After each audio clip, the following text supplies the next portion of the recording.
আন্দোলন ঠিক ওই রকম হয়নি, মেডিকেল কলেজ ছাত্রাবাস 21 থেকে 22-এ কথাটা ছড়িয়ে পড়লো, কথাটা সোশ্যাল মিডিয়া ছিল। আর আন্দোলন কিন্তু আসল মিছিল 23 থেকে তুঙ্গে উঠেছে 21 থেকে, কিন্তু 23-এ গেল। গুলিটা হলো কবে? 21-এ না? হ্যাঁ, গুলিটা যেটা মারা গেল 21 তারিখ। 21 তারিখ। আমি 20-এ এনজিওর কিস্তি প্রথমবার বিকাশ পেমেন্ট করলেই 20 টাকা ইনস্ট্যান্ট ক্যাশব্যাক। আমি ঢাকা কলেজ থেকে আমি সবাই বেরিয়ে গেলাম, তখন আমি ঢাকা কলেজ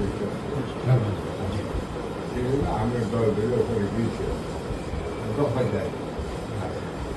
23 তারিখে দফা ছিল আমার পাশে, যে 20 জন দৌড়ানো শুরু করলো, 21-এর ঘটনাকে ছড়িয়ে পড়তে হলো 22-এ, কারণ খবর করে বেরোলো এটা শুরু করে।